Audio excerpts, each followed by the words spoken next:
අයිබෝන් බබාලා හොඳයි බබාලා අපි අද සාකච්ඡා කරන්නේ අපි දැනට කර කර ඉන්න ටියුට් එකේ පාසාන සහ පස ටියුට් එකේ අන්තිම කොටස ශ්‍රී ලංකාවේ පස කියන එක තමයි අපි සාකච්ඡා කරන්න යන්නේ ශ්‍රී ලංකාවේ පස හොඳයි ඔක්කොටම ඇහෙනවා නේද එක්කෙනෙක් කියන්න ඇහෙන්නේ නැහැ කියලා ඇහෙනවා සර් ඇහෙනවනේ හරි හොඳයි හරි දැන් මයික් ඔෆ් කරන්න හැමෝම හරි ඇහෙනවා සර් ඇහෙනවා හරි දාලා තියෙනවා හරි හොඳයි හරි ශ්‍රී ලංකාවේ පස මේක පුතාලා ලේසිම කොටසක් අපි ශ්‍රී ලංකාවේ පස කියන කොටස මේක අද ඇත්තට වැඩි කියන්නේ මේ ටිකක් කලින් ඉවර වෙයි මොකද මේ පාඩම චුට්ටයි ආයේ තියෙන්නේ පොඩි කොටසක් තියෙන ඒකයි හරි ලබන සතිය අපි පටන් ගන්නවා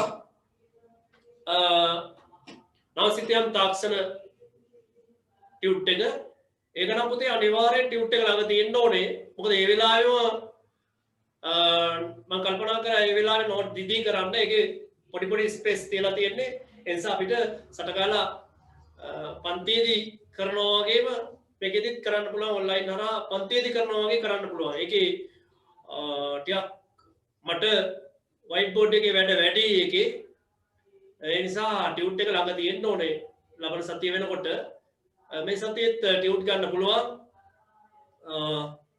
ටියුට් එක කම්ප්ලීට් කරගන්න ඒ ටියුට් එක කම්ප්ලීට් කරගන්න අනිවාර්යෙන් ඒක ටියුට් එක ඕනේ ටියුට් එක නැතුව ඒකේ පාඩම කරන්න බෑ කියලා තමයි මට හිතෙන්නේ මොකද ඒක ඇතුලේ නෝට් මම ලියලා දාපුවක් තියෙනවා ඒක ඒතකොට ගලපා ගන්න ටියුට් එක ළඟ තියෙන්න ඕනේ හරි ඒ නිසා මේ සතියේත් ලබා ගන්න පුළුවන් ඔයාලගේ ටියුට් එක 2022 බබාවරුන්ගේ ටියුට් එක අනිත් එක පුතේ මේ ඔයාලා හැමෝම ටෙලිග්‍රෑම් ඇප් එක දාගන්න දැන් තියෙන්නේ WhatsApp විතරක් තියෙන අයත් ඉන්නවා සමහර කට්ටිය ටෙලිග්‍රෑම් ඇප් එකට දාගෙන නැති අය ඉන්නවා ටෙලිග්‍රෑම් ඇප් එක දාගන්න මොකද ඒකට පාඩම් නෝට්ස් හතරක් දැම්මම ඒකට හතරක් දාලා තියෙනවා සුප්‍රීම් ශ්‍රී ලංකා කියන එකට ඒකේ අනිත් එක බහුවර්ණ පේපර්ස් දෙකක් දැම්මා බහුවර්ණ 200ක් දාලා තියෙන්නේ මේ සතියේ ඒ බහුවර්ණ ඔයාලට සමහරට ඔයා 2022 නිසා ඔයාලට සමහරව බෑ ඒක බෑ ඇත්ත නමුත් පුළුවන් ඒවා කරන්න ඕනේ පුළුවන් ඒවා කරන්න බෑ ඒතර මම ඔයත් එක්ක සාකච්ඡා කරන්න ඕනේ තේරුණා නේද එතකොට නෝට්ස් ගන්න බෑනේ කියලා එකක් තියෙනවා නෑ නෝට්ස් දැන් ගන්න පුළුවන් ඒක PDF ෆයිල් තියෙන්නේ PDF ෆයිල් තියෙන එක ගන්න පුළුවන් ඒක PDF ෆයිල් තියෙන එක ගන්න පුළුවන් පුතේ ඔයා දැන් සමහර දරුවෝ මේ ෆෝන් එකට දාගෙන නැහැ Acrobat Reader එක සමහර අයගේ නැහැ ෆෝන් වල සමහරව ඩිෆෝල්ට් එනවා සමහර අයගේ එහෙම නැහැ එතකොට Acrobat Reader මොකක් හරි එකක් දාගන්න එතකොට ඕක කියවන්න පුළුවන් වෙනවා හරිද හොඳයි නෝට්ස් එකේ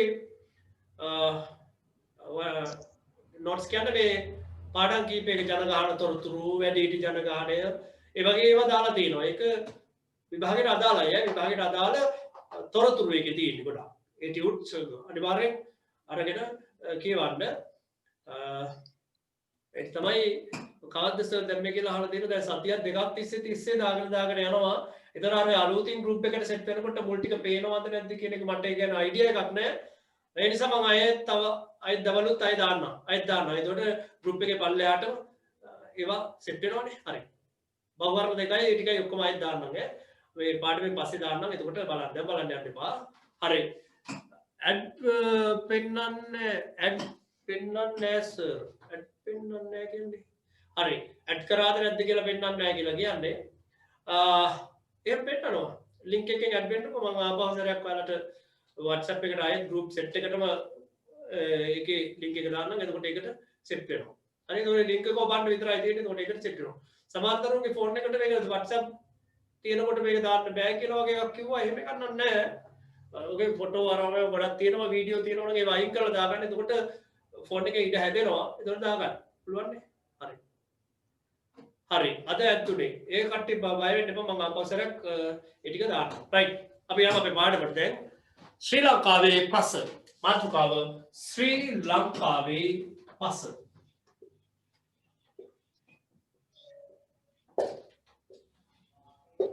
ශ්‍රී ලංකාවේ පස. මේ බලන්න මම පුතා මේ ශ්‍රී ලංකාවේ පස. දැන් ලංකාව ගත්තොත් එහෙම සාමාන්‍යයෙන් අදන්නවා මේක දූපතක්.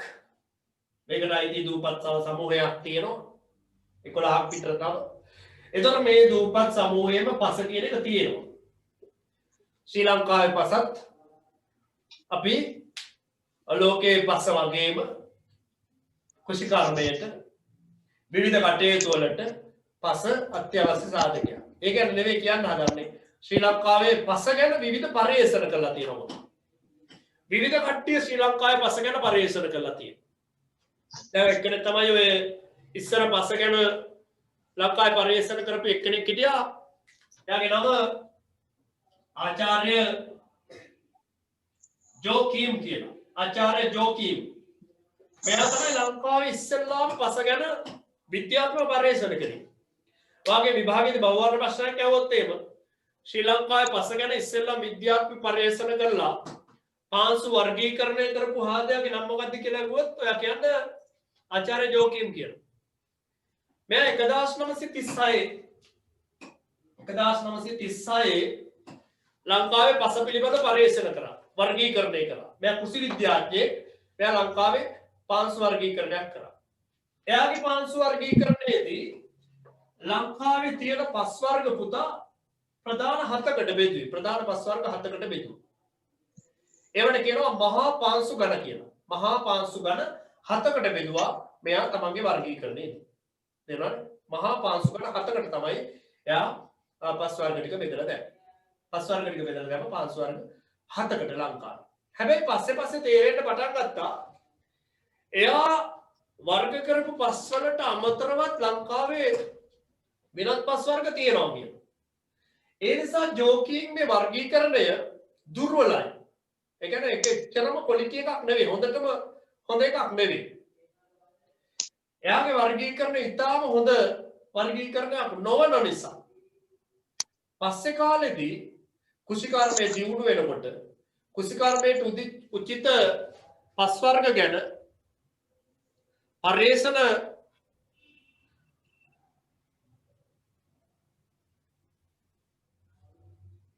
හරි නැත්නම් මේ ඔයාලගේ ටොටොක් ගාලා සද්ද එහෙම එනවා මයික් ඔන් කරලා එහෙම තියෙනවා ඉන්නව මියුට් කරලා දැම්මේ එතකොට අය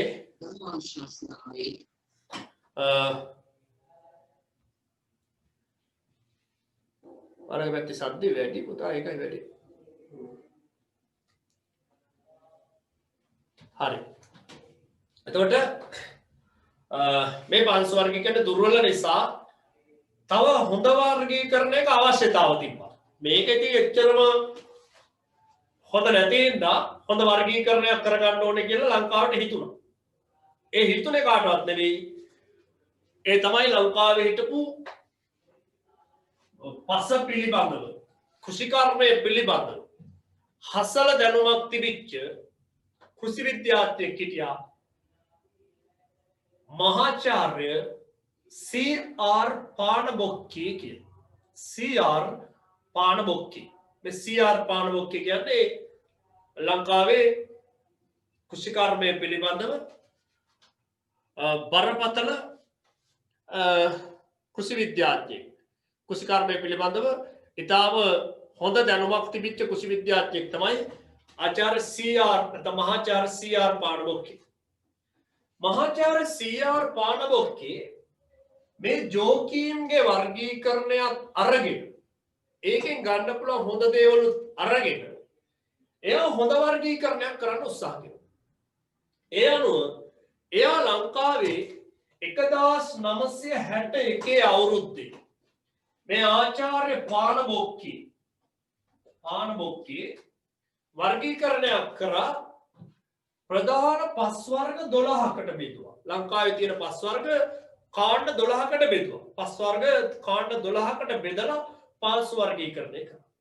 ආර්ය පාංශු වර්ග 12කට බෙදපු පාංශු වර්ගීකරණය තමයි අද පාවිච්චි කරන්නේ.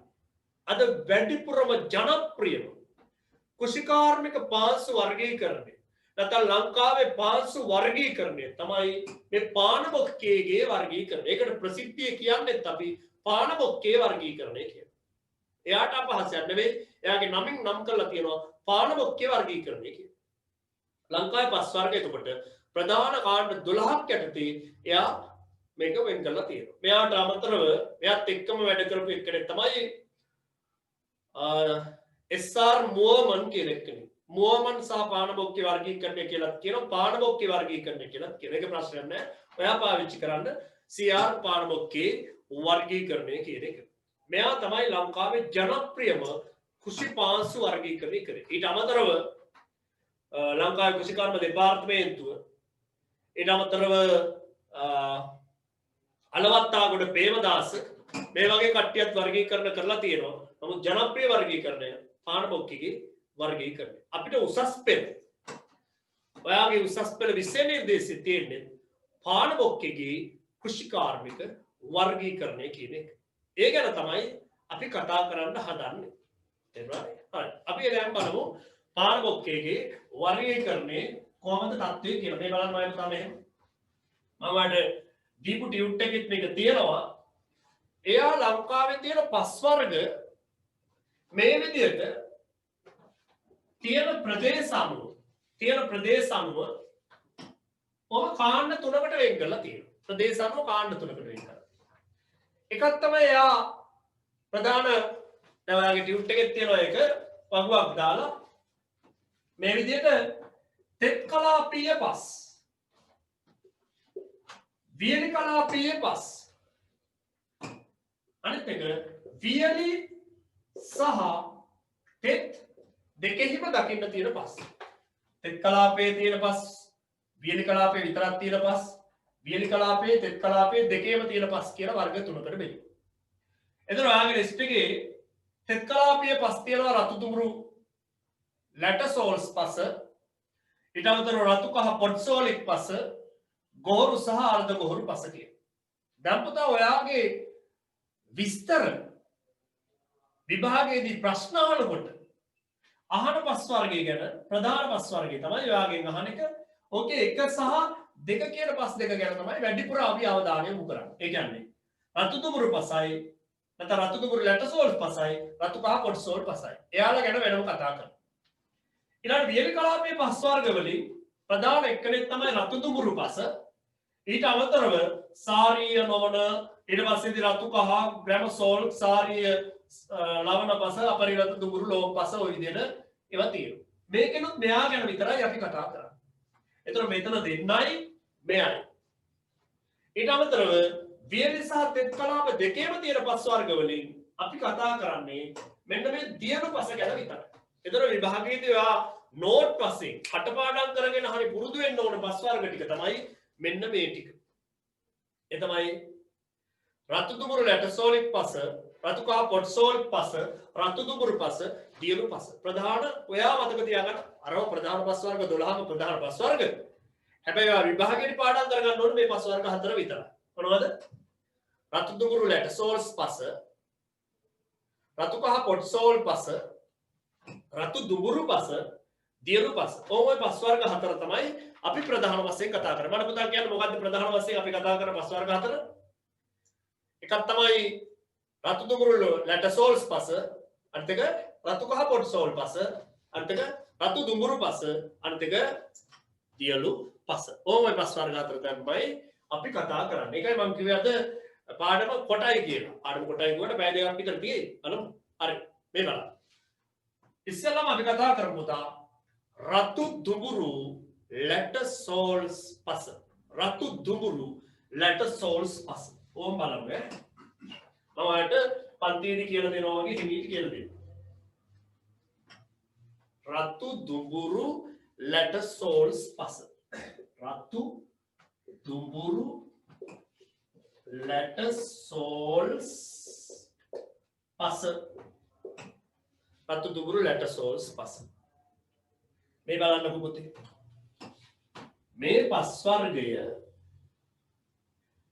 ඔයාම දැනට දන්නවා තෙත් කලාපයේ පස් වර්ගයක් තෙත් කලාපීය පස් වර්ගයක් එතකොට පුතා තෙත් කලාපයේ මේ පස වැඩිපුර තියෙන්නේ කෑගල්ල දිස්ත්‍රික්කයේ තියෙනවා මහනුවර දිස්ත්‍රික්කයේ තියෙනවා මාතලේ දිස්ත්‍රික්කයේ තියෙනවා කෑගල්ල මහනුවර මාතලේ දිස්ත්‍රික්කවල තියෙනවා කෑගල්ල මහනුවර මාතලේ විශේෂයෙන්ම කෑගල්ල සහ මහනුවර දිස්ත්‍රික්කවල නම් දිස්ත්‍රික්ක පුරාම වගේ තියෙනවා මාතලේ දිස්ත්‍රික්කේ ගත්තොත් එහෙම මාතලේ දිස්ත්‍රික්කේ මෙන්න මේ නිතිදික කොටසේ මේ පස්ස දකින්න පුළුවන්. දැන් ඔය නිතිදික කොටස කියන්නේ ඔය ඕවිලි කන්ද පැත්තදී. ඕවිලි කන්ද පැත්ත අංකුමර පැත්තට වෙන්න ඔය සයිඩ් එකක් තියෙන මාතලේ. ආ මේ පැත්තට වෙන්න ඔය රතු දුඹුරු පස්ස රතු දුඹුරු ලැටසෝල්ස් පස්ස දකින්න පුළුවන්.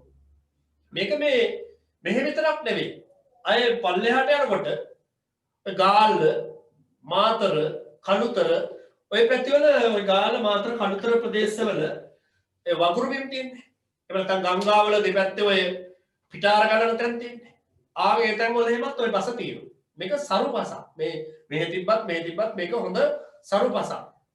මේක ගොඩාක් වැඩිපුර හොඳ මේ ස්ථීර භෝගවලට. ඒ කියන්නේ මිරිස් වගේ වට නෙවෙයි.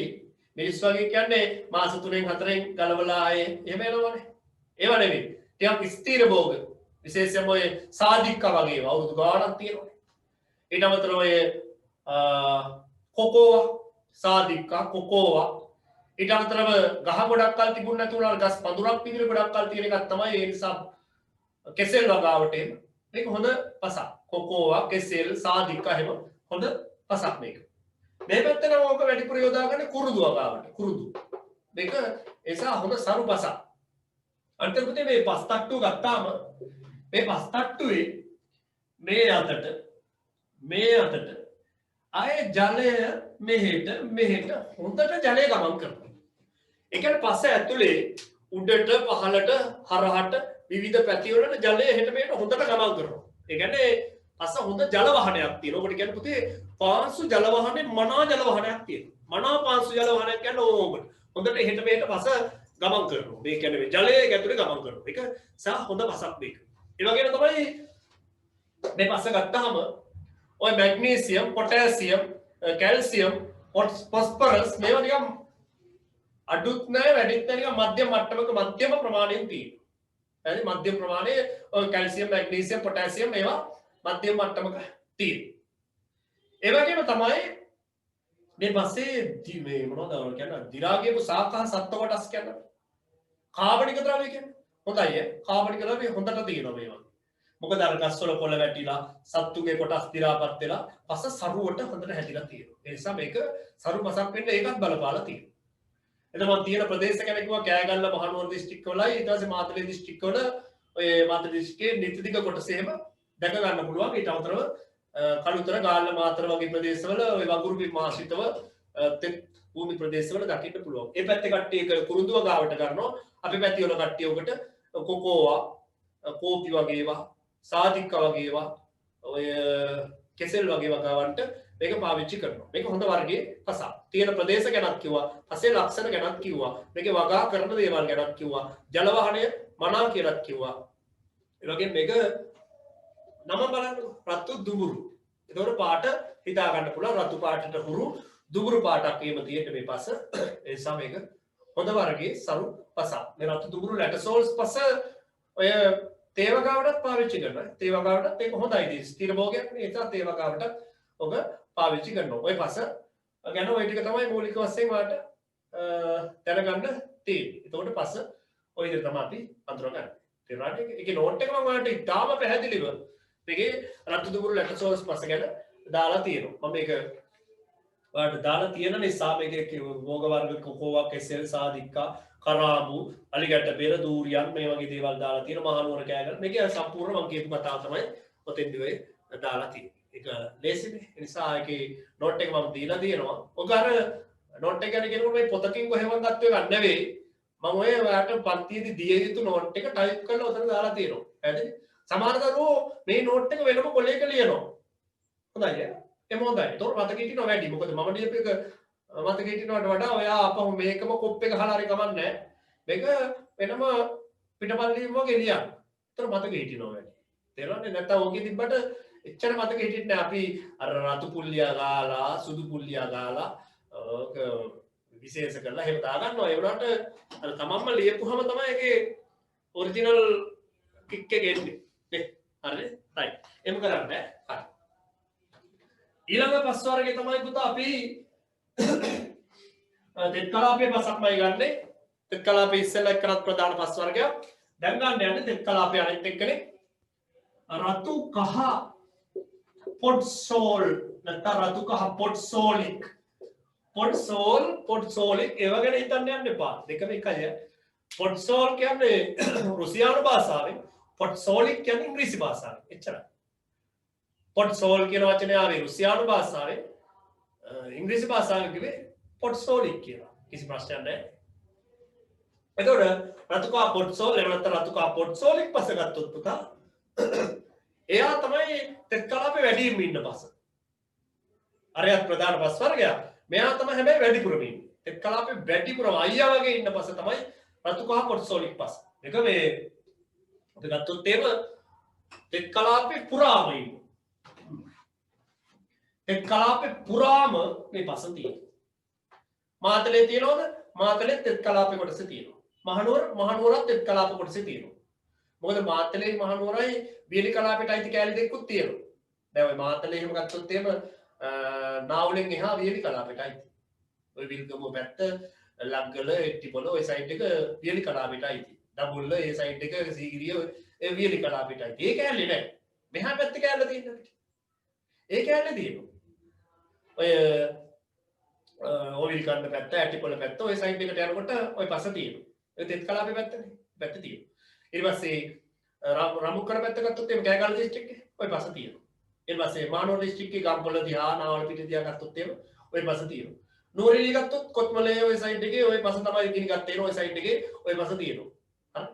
ඒ කියන්නේ ඔය පස ලංකාවේ තෙත් කලාපේ ගොඩාක් තැන්වල දැක ගන්න පුළුවන් පස. රතු කහ පොට්සෝලික් පස. ඕක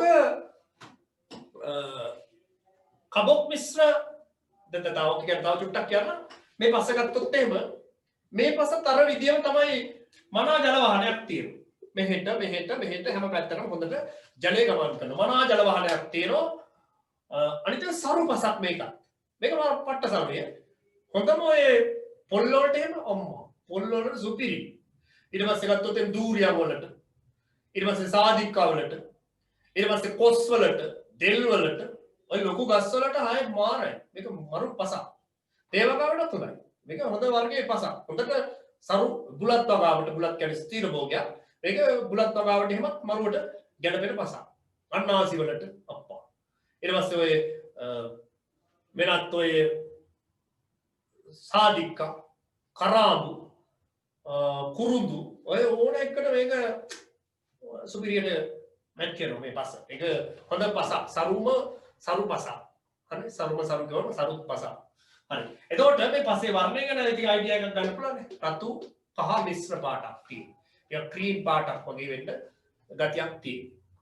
මේ පස හොඳට මේ කාබනික ද්‍රව්‍ය තියෙනවා. කාබනික ද්‍රව්‍ය හොඳට තියෙනවා. ඒ කියන්නේ දිරා ගියපු සාක සත්ව කොටස් හොඳට මිශ්‍ර වෙලා තියෙන සරු පසක් මේක. මනා ජල වාහනයකුත් තියෙනවා.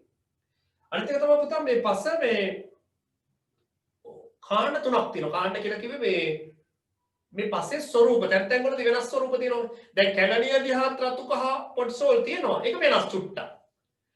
ඒක මේ පැත්තට වඩා චුට්ටක් වෙනස්. දැන් අපි ගත්තොත් ඒව කුරුණෑගල දිස්ත්‍රික්කේ මාවතකම හරියට ඒවා තියෙනවා. මාවතකම කියන්නේ තෙත් කලාපෙට අයිති කියන්නේ. මාවතකම මෙහා තෙත් කලාපෙට අයිති කියන්නේ. හරි. ඒ කියන්නේත් ඕවා තියෙනවා. ඒ වගේ විශේෂ ලක්ෂණය තමයි මේ කාණ්ඩ තුන මේක. එකක් තමයි මේ පස්සේ ඒ මහලක් රහිත කාණ්ඩය කියලා එකක් තියෙනවා. ඔය රතු කහ පොට්සෝල් සමහර ප්‍රදේශවල ඒ මහලක් නෑ ඇත්තට. සමහර ප්‍රදේශවල තියෙනවා වැඩිපුර තියෙන ඒවා ඒ මහලක් සහිත කාණ්ඩය කියලා තියෙනවා. සමහර ප්‍රදේශ තියෙනවා ඒ මාලා තිබ්බත් නැතත් ඒක නෙවෙයි ගැටළු ලක්ෂණය. කබොක් මිශ්‍රයි. කබොක් කියන්නේ දි รา ගියපු බොරළු කිව්වේ. දිරතු බොරළු. ඒව මිශ්‍ර වෙච්ච තැන් තියෙනවා. ඔය කැලණිය පැත්තේ එහෙම. ඔය සඳ ලංකාව පැත්තේ එහෙම. කුරුණෑගල දිස්ත්‍රික්කේ මාකඳුර ඔය පැත්තේ වල එහෙම ඔය පස තියෙනවා ඒකේ උන්ට මේ කබොක් මිශ්‍ර හින්දා උළු වලට එහෙම උළු කර්මාන්තෙට පරු. ඒක මොකද අර ටිකක් රතු පාට ගතිය වැඩි. එතකොට ඒක උළු කර්මාන්තෙට එහෙම හොඳට යාලා පාවිච්චි කරනවා. අනිත් පැත්තේ වල කට්ටිය භෝගාගාවට තමයි වැඩිපුර ගන්න. අරක භෝගාගාවට නරක නැහැ. භෝගාගාවත් කරනවා. ඒක කොහොමදත් හොඳ සරුපසක්. මෙහෙම බෙදුවේ මහාචාර්ය අලවත්තාගොඩ ප්‍රේමදාස. මහාචාර්ය අලවත්තාගොඩ ප්‍රේමදාස මහත්තයා තමයි මෙහෙම ලක්ෂණ තියෙනවා කියලා අඳුරගත්තේ. මේ මහලක් තියෙන පැති තියෙනවා, ඒ මහලක් නැති පැති තියෙනවා, කබොක් මිශ්‍ර පැති තියෙනවා. ඒ විදිහට එයා ඒ ලක්ෂණ පැහැදිලි කරලා තියෙනවා. තියෙන ප්‍රදේශ ගැනත් මම කිව්වා. මාතලේ තියෙනවා, මහනුවර තියෙනවා, නුවරඑළිය තියෙනවා. ඒ මධ්‍යම පළාතනේ. ඊට පස්සේ ගත්තොත් කෑගල්ල රත්නපුර, ඒ කියන්නේ සබරුව පළාතේ තියෙනවා. සබරුව පළාත. ඊට පස්සේ ගාල්ල මාතර ගත්තොත් තියෙනවා. හම්බන්තොට යන්න එපා. හම්බන්තොට නෑ. ගාල්ල මාතර තියෙනවා. දකුණු පළාත පැත්තේ. ඊට පස්සේ මේ පැත්තට එනකොට ඔය කොළඹ ගම්පහ කළුතර තුනේම තියෙනවා. ඔය පස්සේ. ඒකින්ද මේ ලංකාවේ තෙත් කලාපේ හැම දිස්ත්‍රික්ක එකම චුට්ට හරි තියෙනවා. තෙත් කලාපේ නොවුනත් කුරුණෑගල දිස්ත්‍රික්කේ තෙත් කලාපේට අයිති කෑලි තියෙනවානේ. ඒවයිත් තියෙනවා. දැන් ඔය ගත්තොත් එහෙම ගලගෙදර පහු කරපු ගමන් කුරුණෑගලට වැටෙනවා. ඒතර මාවතකම හරිය එහෙම හොයන්නේ ඔය කෑලි.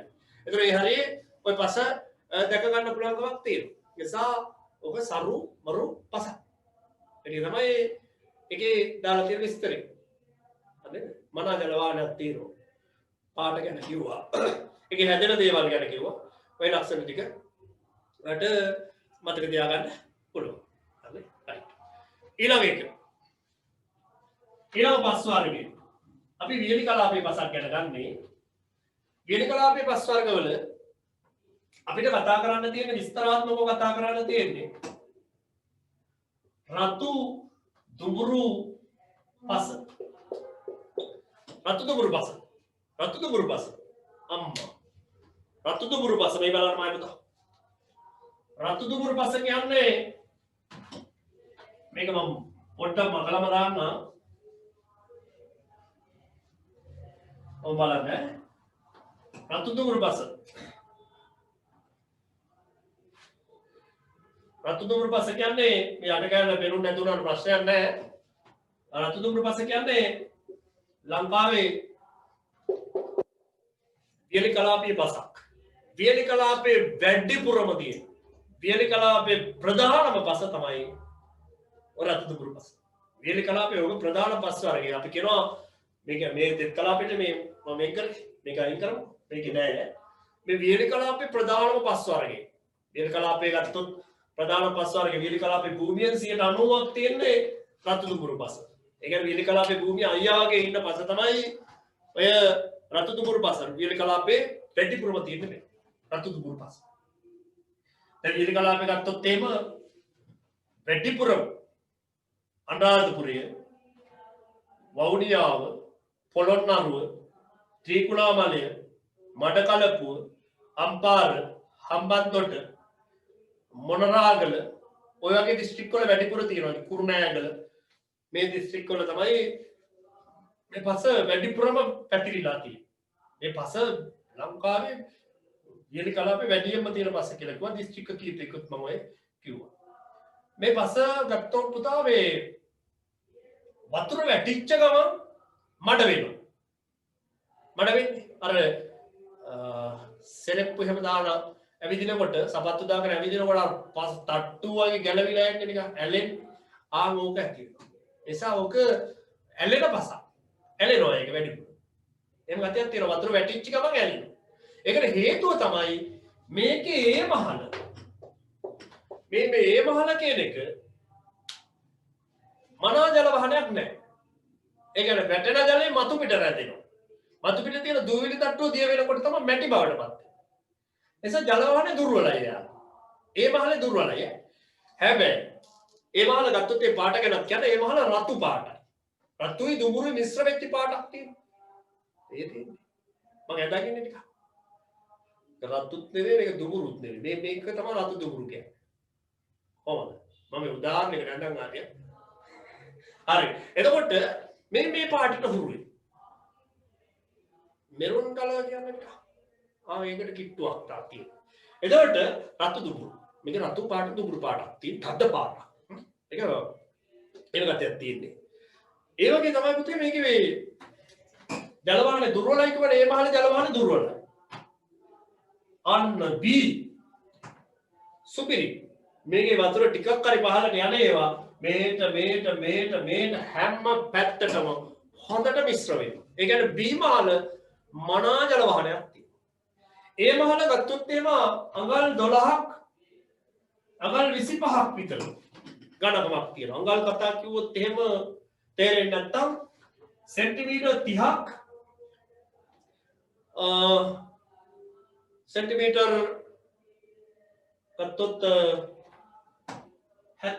65ක් වගේ සෙන්ටිමීටර් 30ක් 65ක් වගේ එහෙම නැත්නම් අඟල් වලින් ගත්තොත් එහෙම අඟල් 12ක් 25ක් විතර ඝනකමක් තියෙනවා. ඔය පැත්ත ඝනකම කිව්වේ ඔය පැත්ත. මේ මාළ ගැන කිව්වේ. ඒ මාළේ එහෙම ඝනකමක් තියෙනවා. එතන මේ B මාළ එච්චර ඝනකම නැහැ. හැබැයි මෙයාට වඩා ලා පාටක් තියෙනවා. ඒ මාළට වඩා B මාළ ලා පාටයි. මොකද හේතුව පුතේ වැඩිපුර ක්වාර්ට්ස් කියන්නේ කඩියන්නේ ක්වාර්ට්ස් මිශ්‍රයි මේක. තේරෙනවද? ඒකයි යා ලා පාට වෙලා තියෙන්නේ. හැබැයි ජල වාහනේ හොඳයි යා. ඒ වගේම තමයි මේ පස ඔය ගතිගුණ තියෙනවා. ඊට අමතරව මේ පස්සේ මෑත කාලේදී හොඳට පොහොරේම දාලා ජලය හොඳට සම්පාදනය කළා වගාවට පාවිච්චි කරනවා. ස්ථීර භෝගත් වගා කරනවා. මිරිස් ලුණු ඔය මුං කව්පි බෝංචි විවිධ භෝග වගා කරනවා. මේක විවිධ භෝග වර්ග වලට පාවිච්චි කරනවා. හැබැයි ඉස්සර නම් කොහොඹ වගේ ඒවා තේක්ක වගේ ඒවා මිදල්ල වගේ ඒවා ඒ වගේ ලොකු ගස් තමයි ඉස්සර හැදුවේ. නැත්නම් ඉබේ හැදුනේ ඒවා ස්ථීර භෝග. දැන් ස්ථීර නොවනවා කියන්නේ අපි කියන බහුවාර්ෂික භෝග කියන්නේ අවුරුද්දට දෙතුන් පාරක් වගා කරන ඒවා. ඒවත් අද වගා කරනවා. මේක සරුපසක්. දැන් සරුපසක් කරගෙන ඉන්නේ මිනිස්සු. මොකද පොහොර දාලා ජලය සම්පාදනය කරලා දැන් හොඳට පස හදාගෙන ඉන්නවා මේ පැති වල. තේරෙනවද? right. එතකොට එහෙම පසක් තමයි මේ පස. රතු දුඹුරු පස. මම ලක්ෂණ කිව්වා, තීර තැන් ටික කිව්වා, A මාළ ගැන කිව්වා, B මාළ ගැන කිව්වා, ජල වාහනය ගැනත් කිව්වා. ඔය ටික තමයි මතක. දැන් බලන්නකෝ යාට මේ විභාගෙදී මේව ප්‍රශ්නයක් ආවොත් එහෙම. ශ්‍රී ලංකාවේ ප්‍රධාන පස් වර්ග තුනක් පිළිබඳ විස්තර කරන්න. මේකට තුනක් දන්නවා. ඔය දන්නවා රතු දුඹුරු ලැටසෝල් පස ලියන්න පුළුවන්. රතු කහ පොඩ් සෝල් පස ලියන්න පුළුවන්. රතු දුඹුරු පසත් ලියන්න පුළුවන්. ලකුණු දෙක ගානේ ලකුණු 6ක් හම්බ කරගන්නත් පුළුවන්. තේරුණාද මේක? පැහැදිලිනේ. right. ඒ ටික තමයි මතක තියාගන්න. හැබැයි ප්‍රධාන පස් වර්ග අපි හතරක් ගැන කතා කරනවා කියලා කිව්වා. දැන් මෙතෙක් කතා කරේ තෙත් කලාපේ විතරක් තිබිච්ච පස් කතා කරලා දෙන්නේ. ඒ තමයි රතු දුඹුරු ලැටසෝල් පසයි රතු කහ පොඩ් සෝල් පසයි. ඒ දෙන්න ඉවරයි. දැන් මේ දැන් කතා කරලා කටගත්තේ රතු දුඹුරු පස. එයා ගැන කතාව උදේ ඉවර කරා. එයා ගැන ඕන තව චුට්ටක් කිව්ව හැකි මේක මිනිස්සු භෝගවගාවට පාවිච්චි කරනවා. ඊට අමතරව දැන් කියන එක මේ රතු දුඹුරු පස ගැන මම තාපව් කියන්නේ. ඒක ඔය මයංගනේ. දැන් ඔය ලංකාවේ ජනප්‍රියම ගඩොල් තියෙන මයංගනේ. මයංගනේ ගඩොල්. කොහේ ගඩොල් හැදුවත් මයංගනේ ගඩොල් කියලා විකුණන්නේ. ඒකට හේතුව මේ පස සුපිරි ගඩොල් වලට. මාරයි. ගඩොල් වලට ඒ මහල මේකේ ඒ මහල තමයි කපලා ගන්නෙ. ගඩොල් වලට මාර විදිහට පාවිච්චි කරනවා. එහෙ විතර නෙවෙයි රාජාංගනේ දිහා. මේ මයංගනේම තමයි තජුට්ටක් එහා රාජාංගනේ පැත්තට. ගඩොල් කර්මාන්තේ. ඊට පස්සේ කුරුණෑගල නිකවරටිය තියෙන්නේ. කුරුණෑගල නිකවරටිය අනුරාධපුරේ ගත්තොත් තමුත්තේගම නොච්චියාගම ඔය පැති වල කට්ටිය වැඩිපුර මේක පුතා පාවිච්චි කරනවා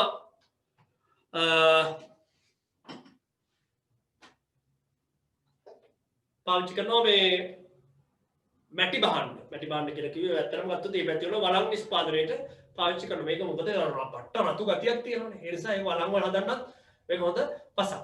ඒ කට්ටිය කරන්නේ ඔය මේක තිරුවාන වැඩි හින්දා මේක හොඳට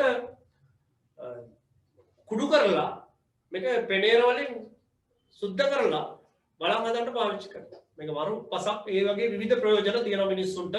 භෝගාකා විතර නෙවෙයි මැටි භාණ්ඩ නිෂ්පාදනය, ගඩොල් නිෂ්පාදනය මේ වගේ දේවලුත් එයාලා හොඳට මේ පස්සේ කරනවා. ওই පස්ස ගැන තමයි ওই පස්ස කරන ඔච්චර තමයි අපි කතා කරේ. right. ඊළඟ එක.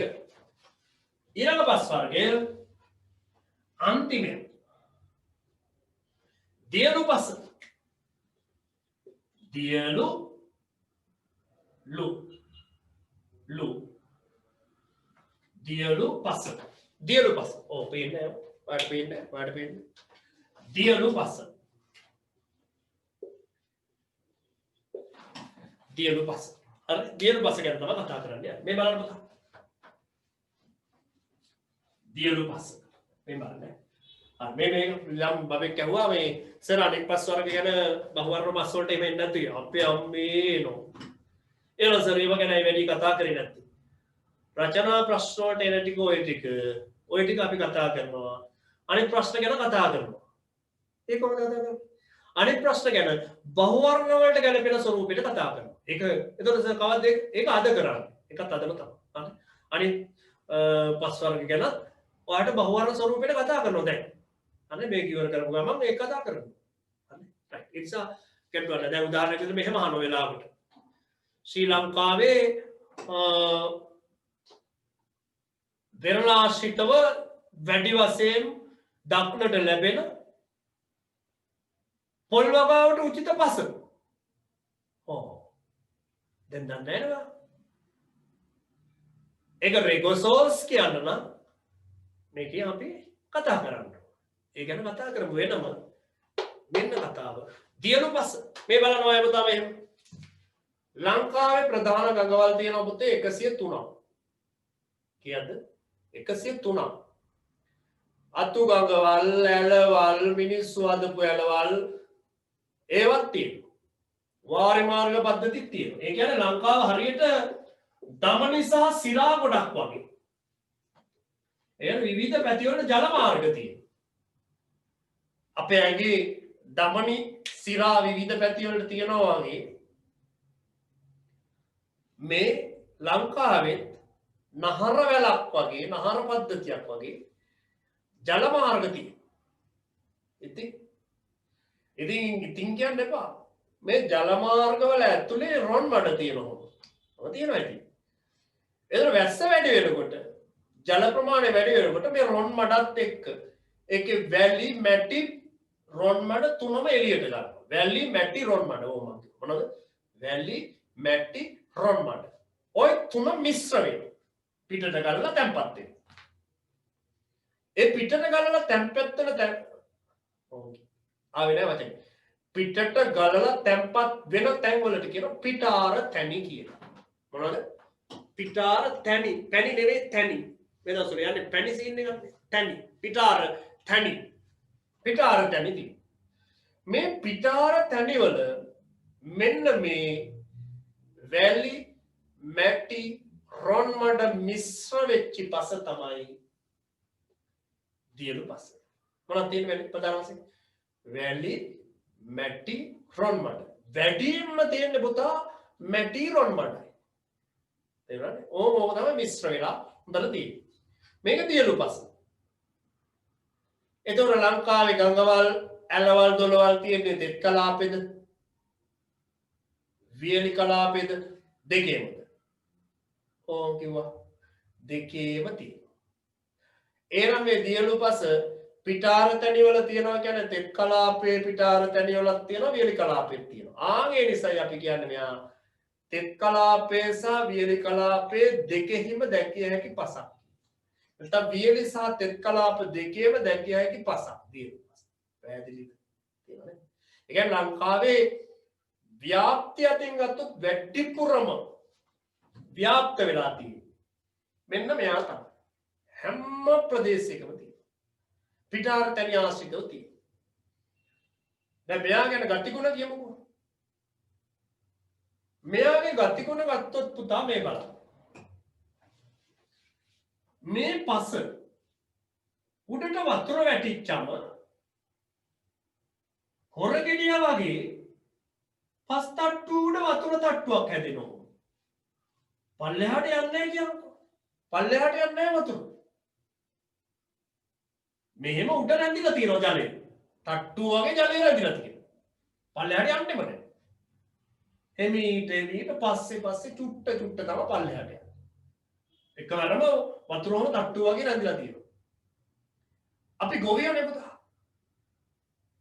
අපි දන්නවා එතකොට වීවගා කරනකොට දවස් 7න් දවස් 14න් විතර වතුර බඳිනවා කියලා එකක් කරනවා.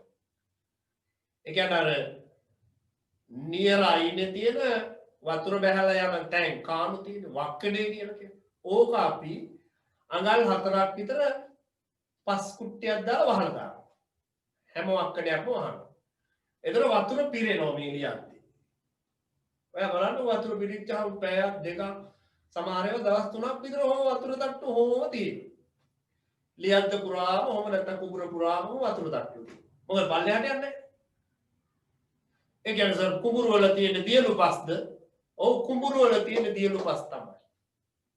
කුඹුර වල පුතා තියෙන දියලු පස්. එතකොට සර් එක මනා ජල වාහනයක් තියෙනවද? මනා ජල වාහනයක් නැත. ජල වාහනය දුර්වලයි. එරස වීවගාවට ගන්න.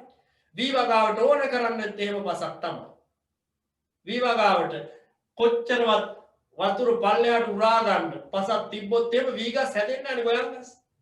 වීගහට ඕනේ කරන්නේ වතුර. වතුර තියෙන්න නම් මේ පස තියෙන්න. තේරුණා නේද? මේක නිසා තමයි මේක දුර්වල ජල වාහනයක් තියෙන්නේ.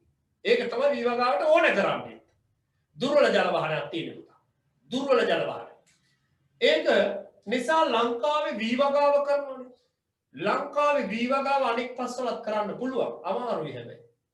ඒ නිසා වීවගාවේ 64%ක්ම තියෙන්නේ. දියලු පස්වල. දියලු පස්වල තමයි ලංකාවේ භූමියෙන් 64%ක්ම වීවගා කරන භූමියෙන් 64%ක්ම පාවිච්චි කරලා තියෙන්නේ. දියලු පස්. එතකොට මේකේ මනා ජල වාහනයක් නැති වෙන්න දුර්වල ජල වාහනයක් තියෙන්න හේතුව තමයි මේක අපි කලින් කතා කරන්නේ පස්සේ වයරය ගැන. වයර් එකේ පාංශු කණිකාවේ සයිස් එකනේ. මේක හරි චූටි මේවා. ඒ කියන්නේ අංශු එකට එක බැඳිලා තියෙනවා. ඒ නිසා පස්සේ යටට යන්නේ නැහැ. බොරු නම් ඔයා බලන්න.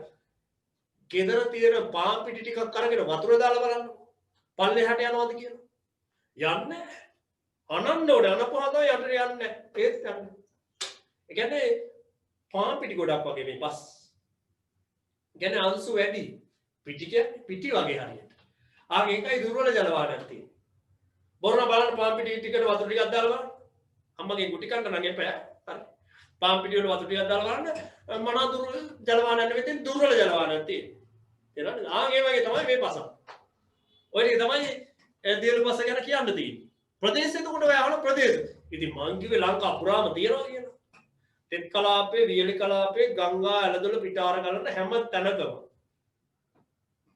දියලු පස දැක ගන්න පුළුවන්කමක් තියෙනවා. ඔය ටික තමයි ඒවට දියලු පස ගැන කතා කරන්න තියෙන්නේ. හරිද? එතකොට දියලු පසේ කතාවත් ඔතන ඉවර වෙනවා. එතකොට සර් අපි ප්‍රශ්න වර්ග 4ක් ගැන කතා කරා ඉවරනේ. ඔව් ප්‍රශ්න වර්ග 4ක් ගැන කතා කරලා ඉවරයි. සර් එතකොට අනිත් ඒවා ගැන කතා කරන්නේ නැද්ද? කතා කරනවා. ශ්‍රී ලංකාවේ පස්ස කියන එකේ ඉතුරු කොටස. ශ්‍රී ලංකාවේ පස්ස කියන එකේ ඉතුරු කොටස. හරි. දැන් chat කිරිල්ල නතර කරන්න. හරි.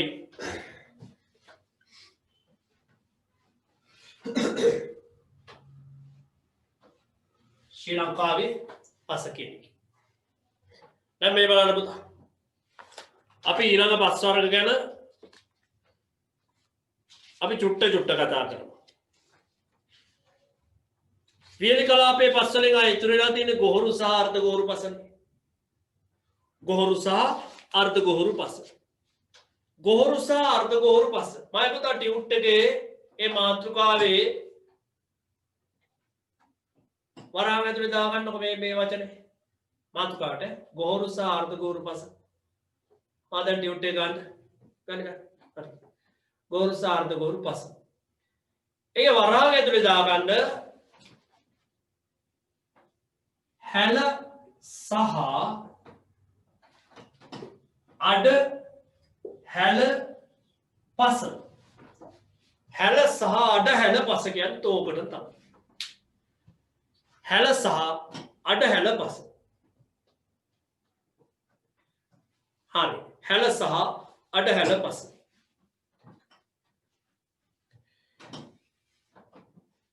මේ බලන්න.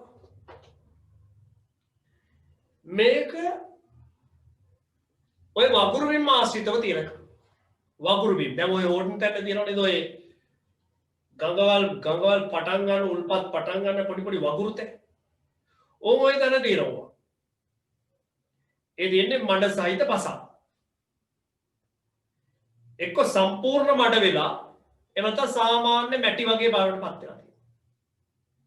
ඊට අමතරව කොළඹ සහ ගම්පහ දෙකටම අයිතියි. කොළඹ සහ ගම්පහ දිස්ත්‍රික්කේ මායිම් දෙකටම අයිති මායිමක තියෙන්නේ මුතුරාජ වෙල. මුතුරාජ වෙල විතර නෙවෙයි කොළඹ දිස්ත්‍රික්කේ ගත්තොත් බූන්දල මේ සමාවෙන්න. හම්බන්තොට දිස්ත්‍රික්කේ ගත්තොත් ඒ බූන්දල ඔය පැතිවල තියෙන්න පුළුවන්. නමුත් ඒ පැතිවල එකට හැල සහ අඩ හැල කියන්නේ නැහැ. මුතුරාජ වෙල තියෙද්දි එකට හැල සහ අඩ හැල කියලා කියනවා. ඒ නිසා අපි මේක අඳුර ගන්න මුතුරාජ වෙල ඔය වගුරු බිමේ ඊට පස්සේ නුවරඑළිය ආශ්‍රිත ඔය තෘණ බිම් ආශ්‍රිත වගුරු ආශ්‍රිතව ඔක දකින්න පුළුවන් පසක්. මේක නිසරු පසක්. මේක මඩ මිශ්‍ර මැටි මිශ්‍ර පසක් නිසරු පසක්. නිකන් තනකොළ ආශ්‍රිතව තියෙන පසක්. මේක නිසරු පසක්. ඔයාගෙන් අහන්න පුළුවන් ප්‍රශ්නේ තමයි හැල සහ අඩ හැල පස ව්‍යාප්ත වූ ප්‍රදේශ දෙකක්.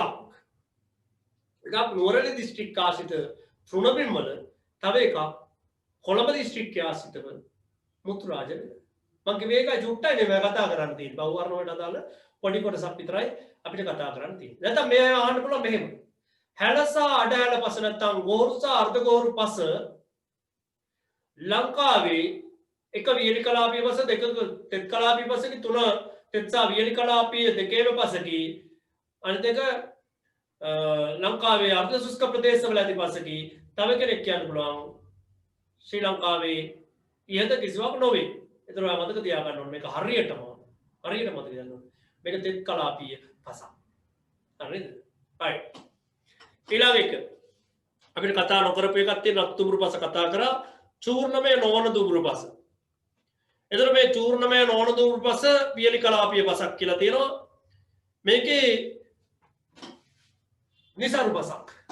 චූර්ණමය නොවන දුඹුරු පසක් නිසරු පසක්. මේක වියලි කලාපීය පසක්. ඔය මයංගනේ පැත්තේ ඊට අතරම ඔය අම්පාරේ මායින් ආශ්‍රිතව මේ පස දකින්න පුළුවන්. මේක නිසරු පසක්. මේක හැබැයි ඔය හේන් වගාවටේ පාවිච්චි කරනවා.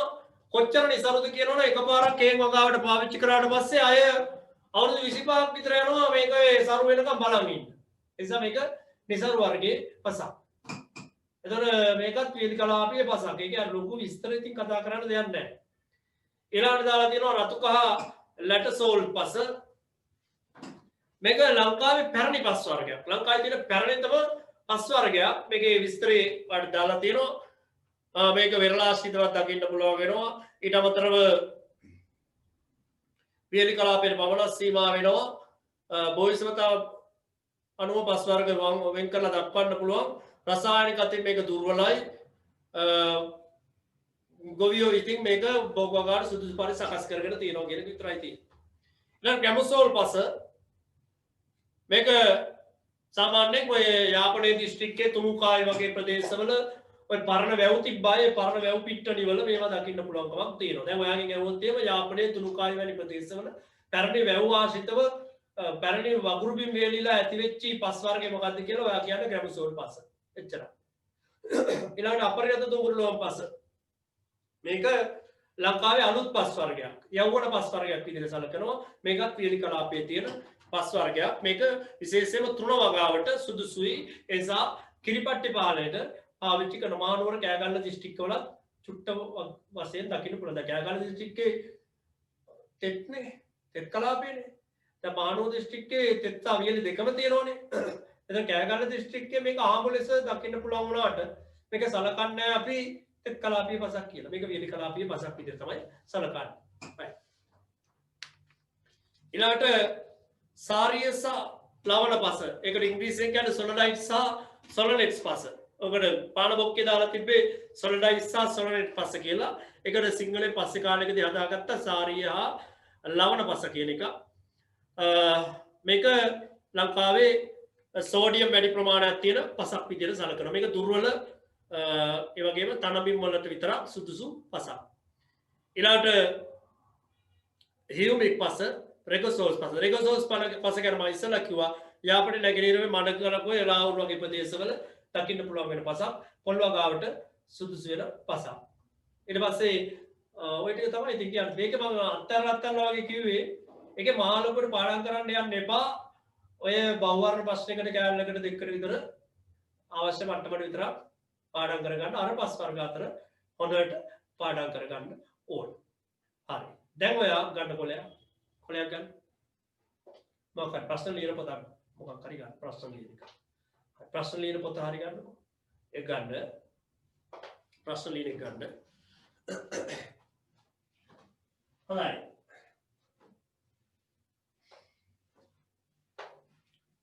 හරි. උඩින් දාන්න මාතෘකාවක්. උඩින් මාතෘකාවක් දාන්න. खनिज කියන. खनिज කියන දාන්න. खनिज කියන දාන්න. හරි. මේ වාක්‍ය ලියන්නකො. මම මේ කියන එක ලියන්නේ. මම මේ කියන එක ලියන්න खनिज කියන එකේ. ලියන්න.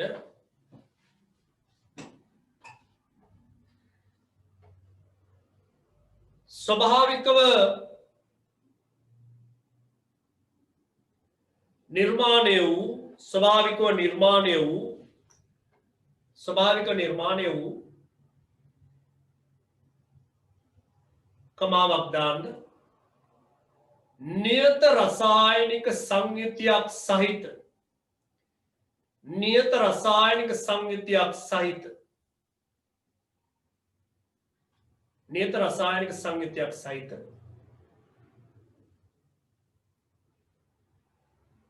स्वाभाविक निर्माण्य नियत रासायनिक संयुतिक सहित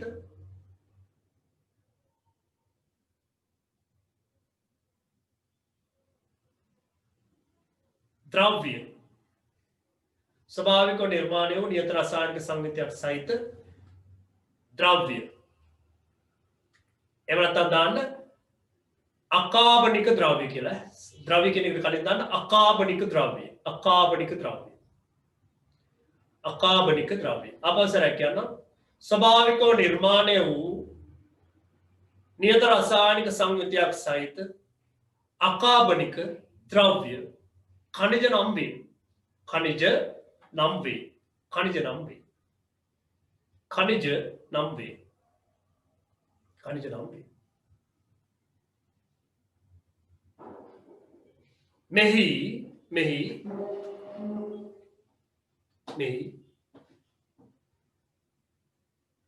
කාණ්ඩ ගණනාවක් පවතී. කාණ්ඩ ගණනාවක් පවතී. කාණ්ඩ ගණනාවක් පවතී. කාණ්ඩ ගණනාවක් පවතී.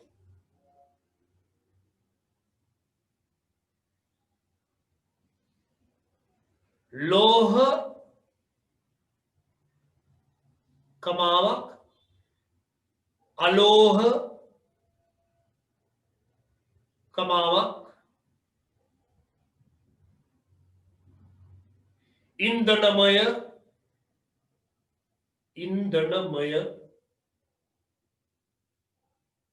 ආදි ලෙස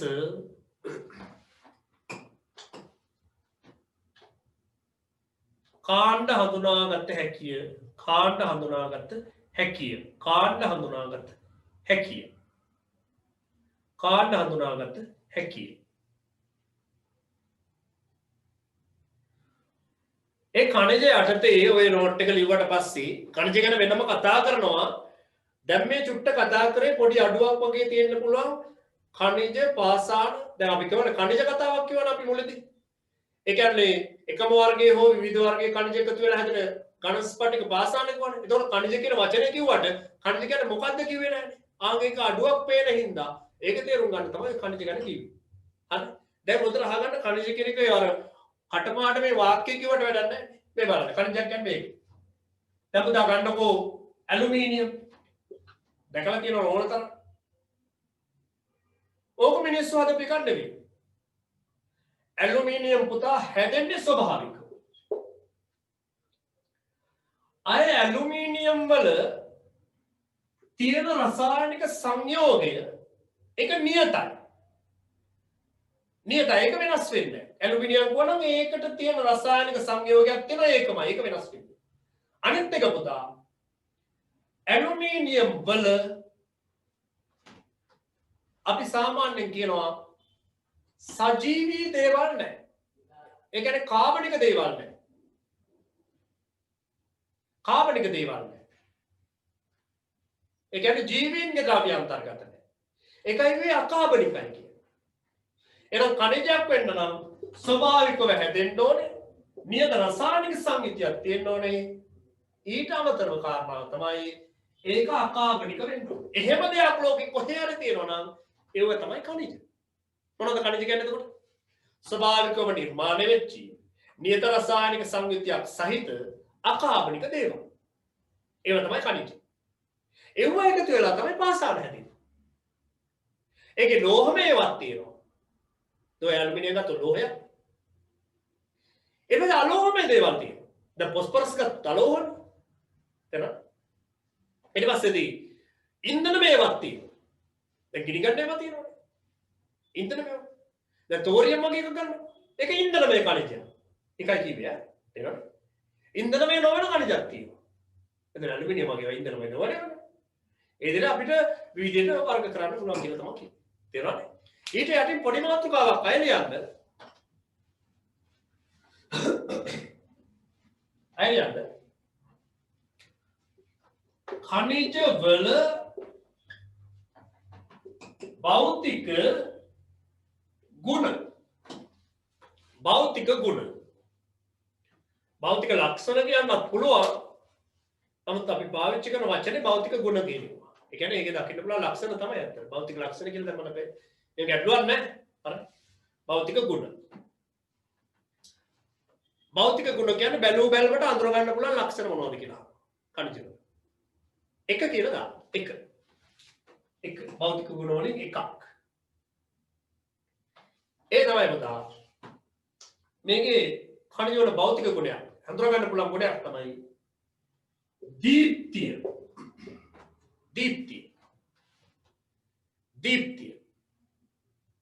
ඒ කියන්නේ දීප්තිය කියන්නේ පුතා ආලෝක පරාවර්තන හැකියාවක් සහිතයි. ඒක තේරුම ගන්න ඉස්සරහ.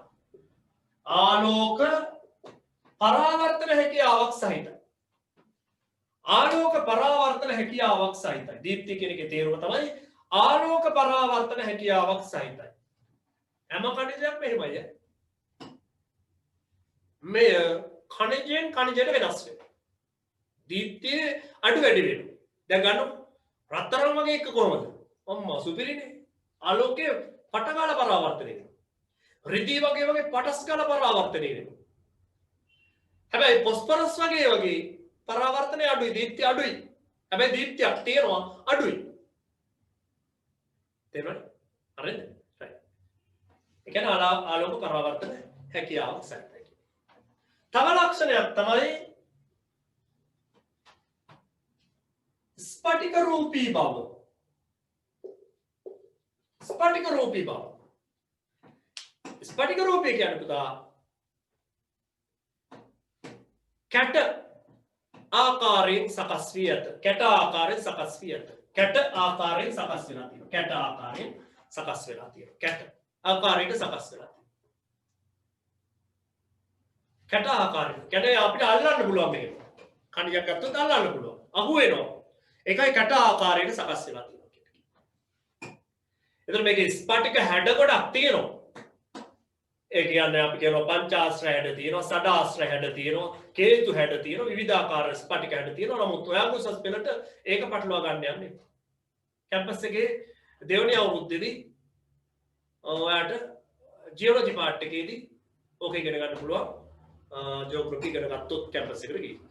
හරි. ඒ කියන්නේ එච්චර බෑග් එක ගන්න යන්න එපා. වාට යන කැට වගේ තියෙනවා කියන්නේ කැට විදියට තියෙනවා කියන්නේ. තේරෙනවද? අනිත් එක පුතා තුන්වෙනි දැඩියාව වැඩියාව නෙවෙයි දැඩියාව දැඩි නෙවෙයි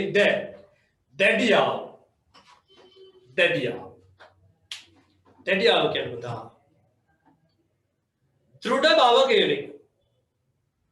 දෘಢ බව ඒ කියන්නේ හයිය ගතියක් තියෙන දෘಢ බව කියන එක. දෘಢ බව දැඩියාව දෘಢ බව කියන එක. හැබැයි පුතේ මේ බලන්න ඔය දෘಢ බව නැත්තම් මේ දැඩියාව හයිය ගතිය ඒ කියන්නේ අනෙක් පෘෂ්ඨ මත ගැටීමේදී දක්වන ප්‍රතිරෝධතාවය තමයි දැඩියාව කියන්නේ. චර හිතන්න යන්න එපා. අනෙක් පෘෂ්ඨ මත ගැටීමේදී ඇතිවන ප්‍රතිරෝධතාවට තමයි දැඩියාව කියන්නේ විද්‍යාත්මකව. නමුත් අපි කියනවා හයිය ගතිය නේ. මේ දැඩියාව කණජෙන් කණජට වෙනස්. දැන් බලන්න දියමන්ති තමයි ලෝකේ දැඩියාව වැඩිම කණජය. ඒකේ දැඩියාව 10යි. දියමන්ති වල දැඩියාව 10යි. ඔයාලට විශේෂ දෙයක් කියවුණොත් ලියා ගන්න දැඩියාව 10යි. එයා තමයි වැඩිම දැඩියාවක් තියෙන දියමන්ති වල. අඩුම දැඩියාව තියෙන්නේ පුතා ටැල්ක් වැල්ක් නෙවෙයි ටැකරන් කියලා නේ ටැල්ක් අඩුම දැඩියාව ටැල්ක් වල වැඩිම දැඩියාව දියමන්ති වල. හරි. ඕවා භෞතික ගුණ. ඊට අමතරව තව භෞතික ගුණයක් වුණා දාන්න මම මෙතන ඊට මදින්න හතරවෙනි එක මේක මකලා දාලා ලියන්න. දැඩියාව අමතරව අයිතරව තමයි ලේකාව කියන එක. ලේකාව කියන්නේ අංශු වල වර්ණය. අංශු වල වර්ණයක් තියෙනවා. අංශු වලට වර්ණයක් තියෙනවා. අංශු කියන්නේ කුඩු වගේ තියෙන්නේ. කුඩු. ඒ කියන්නේ ඛනිජයක් කඩපුවාම අංශු බවට පත් කරපුවාම ඒකට තියෙන වර්ණයක් තියෙනවා. ඒකට කියනවා ලේකාව කියලා කියනවා. අංශු වල වර්ණයක් ඇත. ඒක තමයි ලේකාව. ඒක හැබැයි මේ බලන්න. දියමන්ති පුතා ගත්තොත් ඒව අවර්ණයිනේ. දියමන්ති කට්ටේ ගත්තොත් වතුර පාටයි. ඒ කියන්නේ අවර්ණයි. හැබැයි දියමන්ති කුඩු සුදු පාටයි. තනිකර පිටි වගේ සුදු පාට. බලන්න. ඒ කියන්නේ සමහර ඛනිජවල පෘෂ්ඨයේ වර්ණය සහ ලේකාව වෙනස්. දියමන්ති එහෙමයි. පෘෂ්ඨයේ වර්ණය අවර්ණයි. ලේකාව නැත්නම් කුඩු වල වර්ණය සුදුයි. මේ බලන්න. තව අපි ඛනිජයක් ගමු. දැන් අපි අත්ොත් එහෙම ඛනිජයක් විදිහට ගමු.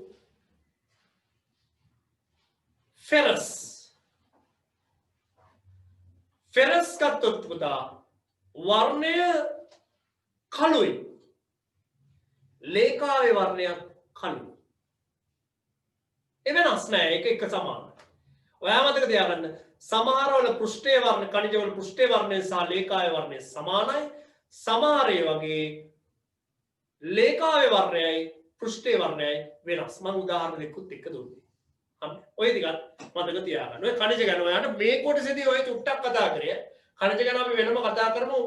මම සාමාන්‍යයෙන් ඕක කතා කරන්නේ ආකාර කර්මාන්ත පාඩමේදී. ආකාර කර්මාන්ත පාඩමේදී ඛනිජ ගැන වෙනම පැයක විතර කොටසක් කතා කරනවා. අර එතෙන්දී අපි කතා කරමු. දැන් මම කිව්වේ අපි ඛනිජ කියන නම පාවිච්චි කරපු නිසා. නමක් පාවිච්චි කරා නම් වම් කිසි වචනයක ඒකේ තේරුම දැනගෙන ඉන්න ඕනේ. අර ඒ නිසා යෝග කතා කරමු. හොඳයි. හරි. එතකොට එකත් හරි. එතකොට ඔය කතාවත් එක්කම මේ පාසාන්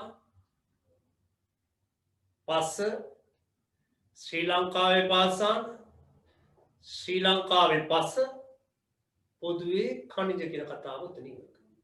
හරි. එතකොට ඔය පාඩම සම්පූර්ණයෙන් උතනින් ඉවර වුණා. හරි. එතකොට ඔය පාඩමට මෙන්න මේ ප්‍රශ්නේ ඔයා ලියා ගන්න ඕනේ. මේ ප්‍රශ්නේ ලියා ගන්නකො පුතා. මේ ප්‍රශ්නේ ලියා ගන්න. මේ ප්‍රශ්නේ උනේ හරි. ලියා ගන්න. මේ ප්‍රශ්නයක් විදිහට ලියා ගන්න. ඒ කියන්නේ අර රචනා ප්‍රශ්නයක් තියෙන්නේ. කෑලි 4 ප්‍රශ්නය ලියා ගන්න. ඒව දාන්න. එක පළවෙනි ප්‍රශ්නේ. ඒ ලියන්න හදන ප්‍රශ්නේ 10ට ඉවර වෙනවා. ඉවර වෙන්නේ කීයටද කියලා අහන්නේ 10ට ඉවර වෙයි. 10 වෙන්නේ නැතුයි සමහර. මේ ප්‍රශ්නේ ලියා ගන්න ඉස්සෙල්ලා. ප්‍රශ්නේ ලියා ගන්න. මම ඒකයි කිව්වේ පටන් ගන්න ඕනේ කිව්වා චුට්ටි වෙලාවක් තියෙන්නේ කියලා. හරි. ඒකෙන් අදහස් කරන්න එපා මේ පැයක එකමාරෙන් පන්ති ඉවර වෙනවා කියලා. එහෙම මේක නෙවෙයි. ඉතින් පාඩමක් ඉවරනවා මේක ඉවරයිනේ. ඒකයි. ඒක පැයක් යනවාද දෙකක් යනවාද නෙවෙයි. ඒ ගැන්වීම තමයි අවශ්‍ය වෙන්නේ. වැදගත් වෙන්නේ. පැයද දෙකද නෙවෙයි. හරි.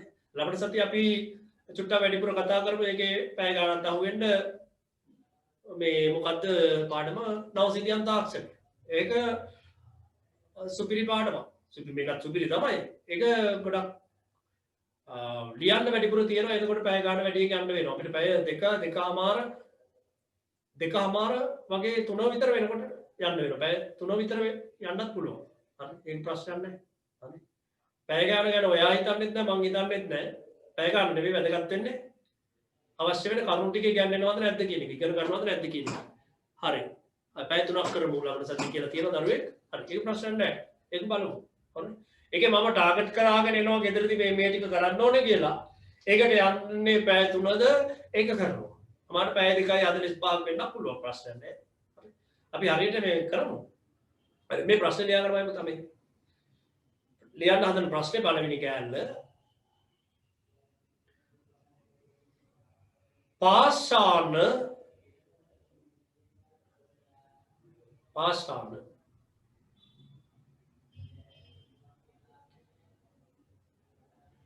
යන්න නිර්වචනය කරන්න. පාසාන යන්න නිර්වචනය කරන්න. පාසාන යන්න නිර්වචනය කරන්න. පාසාන යන්න නිර්වචනය කරන්න. මම පුතේ ලියන්න ඕනේ ඔය. ලියන්න ඕනේ උත්තර ලියන්න ඕනේ.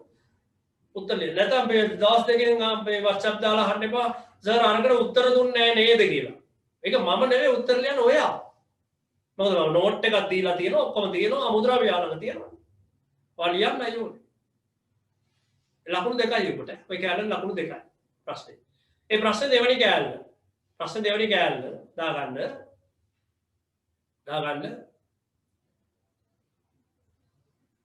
යන්න.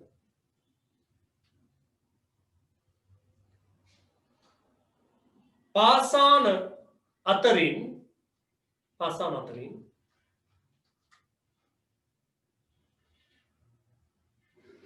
ආග්නේය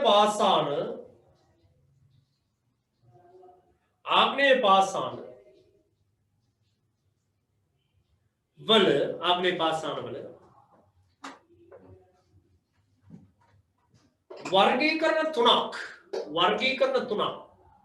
වර්ගීකරණ තුනක් උදාහරණ සහිතව විස්තර කරන්න. වර්ගීකරණ තුනක්. අර අපි කිව්වේ රසායනික සංයුතිය අනුව සිසිල් වීම අනුව ආවෙම ආන්ගේ වගේ. එකක් ලිව්වා සිසිල් වීම අනුව කියලා උත්තරේ ලිව්ව උදාහරණ දැන්. එහෙම උදාහරණ සහිතව වර්ගීකරණ තුනක් උදාහරණ සහිතව විස්තර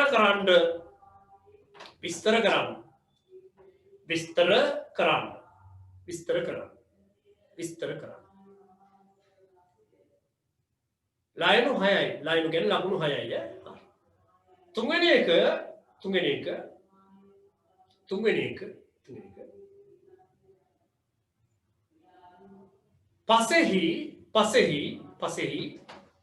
පසෙහි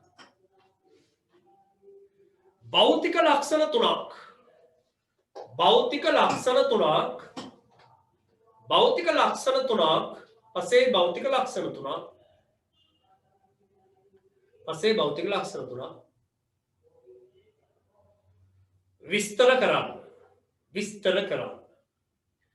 විස්තර කරන්න. පසේ භෞතික ලක්ෂණ තුනක් විස්තර කරන්න. ලයනු 6යි. ඔය තුනට පුදා ඔරිජිනලි ඔයාට පුළුවන් මගේ උදව් නැතුව. හතරවෙනි කෑල්ල.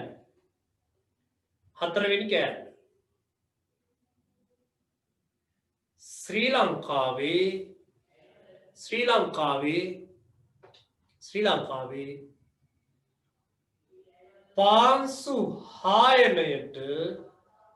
පාංශු හායනයට බලපාන පාංශු හායනයට බලපාන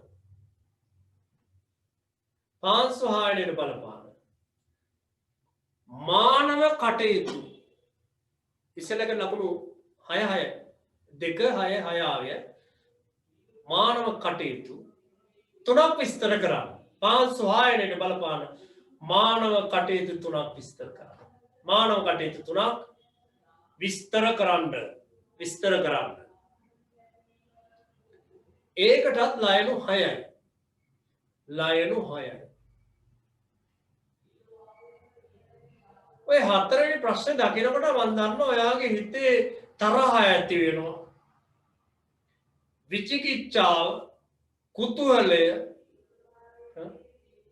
ඇති වෙනවා මොකද්ද සර් නොකරපු අපේ ප්‍රශ්න අහන්නේ ලැජ්ජා නැද්ද ඒ වගේ ඒවා ඇහෙන්න දෙනවා හරි පාංශු කාදනය ගැන පාංශු හායනය ගැන අපි කතා කරනවා පුතා ඔව් එච්චරයි ප්‍රශ්න එච්චරයි පාංශු කාදනය ගැන පාංශු හායනය ගැන කතා කරනවා අපි කුෂිකර්ම පාඩමේදී ඒකයි මෙතෙන්දී අය ඔක ගාව ගත්තේ නැත්තේ එතකොට සර් ඔකට උත්තර ලියන්නේ කොහොමද බය වෙන්න එපා ඕකට උත්තරේ ඔය හතරවෙනි කැලේ විතරයි හතරවෙනි කැලේට උත්තරේ මම අදම දාන්නවා හරි අදම දෙක විතර වෙනකොට දාන්නම් එක දානවා WhatsApp group වලට ඒක විතරක් ඔයා ලියා ගන්න අන්තිම ඔයා ලියන්න right හරිද හරි එතකොට අදට නවත්තමුනේ ඇති කියලා තියෙනවා ඇති හරි ඔව් එහෙනම් පුතා අපි අද නතර කරමු ලබන සතිය ආපහු සරයක් හම්බෙමු ලබන සතිය අනිවාර්යෙන් ටියුට් එක සෙට් කරගන්න ටියුට් එක නැතුව කරන්න බෑ නේද රයිට් එහෙනම් පුතා ඔයාලට සුබ දවස් කීපයක් එනවා ඔයාලට ආයිබෝන්